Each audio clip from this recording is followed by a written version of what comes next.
To get rid of plantar fasciitis, you got to rotate your trunk and stretch your neck. See if this sounds familiar. You wake up, you sit up over the edge of the bed, but you are dreading putting your foot down and standing up because each time you've been standing lately, you've been getting that sharp pain in the sole of your foot. It's even worse first thing in the morning when you try and take those first few strides to the bathroom. Eventually it eases off the more that you move, but then after you've sat for a long period of time, you notice the same symptoms again. When you Google it, you Google pain in the sole of the foot worse first thing in the morning, and the diagnosis that pops up is a tricky one to pronounce: plantar fasciitis. So plantar fasciitis, as with anything that ends in itis, is referring to inflammation, and in this case it's inflammation of the plantar fascia. The plantar fascia is a piece of connective tissue that goes from the heel here, the bottom of your heel, right the way through to the tip of your toes, extending and obviously widening as it gets near to the ball of your foot. Now, if you extend the search of plantar fasciitis and you look into treatment options, you're going to be offered several different ways of managing those symptoms. You're going to be offered inserts for your shoes, gel heel raises, cushioning for your shoes, night splints to keep your ankle at 90 degrees overnight, various items to put on the floor and roll your foot over them, all of which will help, okay? Some more than others. I'm not for a minute going to suggest that none of them help, because I do think using some of these items can help with your symptoms, but that is it. They are helping with the symptoms in the sole of the foot. What they're not doing is addressing the cause of that problem. And the cause of that problem and figuring it out in your own body, the easiest way to do this is to consider what the plantar fascia actually connects to. Check out the image that we're putting up online now. So this image helps to illustrate where the plantar fascia connects to and how far that extends up through your body.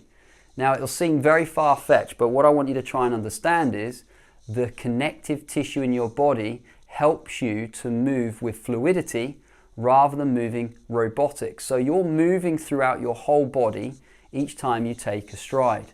The plantar fascia in the sole of your foot is going to have to work a hell of a lot harder if the other pieces of tissue that it's connected to aren't doing their bit.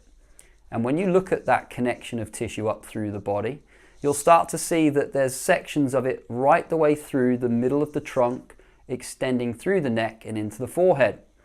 And as we've said before, I firmly believe that the answer to figuring out why you've got the pain exists in understanding more about the posture that you're in the most. The posture in the most, remember, will cause most of your problems.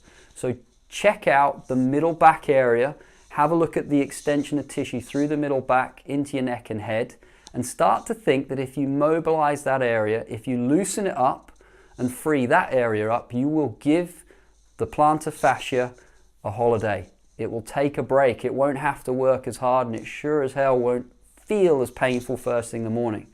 So here's some simple tips. This is all you need to start working on to help with that plantar fasciitis. Deep breaths, okay? Loads of regular deep abdominal breaths. If you can take a breath in slow and low that makes it to your abdominal cavity, you will be opening and expanding your rib cage, okay? And by doing so, it's going to start to open up the trunk and free up any tension that may have been created by being still. The next bit is to consider how that area moves.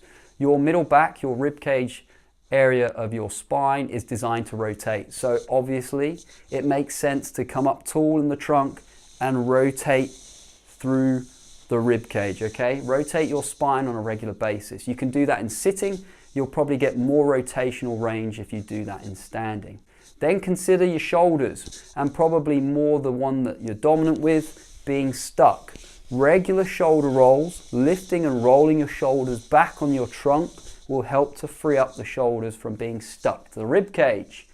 Finally, work from your shoulders up into your neck. Your neck's going to get tight. If you're sitting for long periods, if you're watching this video on your smartphone, trust me, the tissue in your neck into your shoulder area is going to be jammed up. So move your neck, rotate your head from side to side.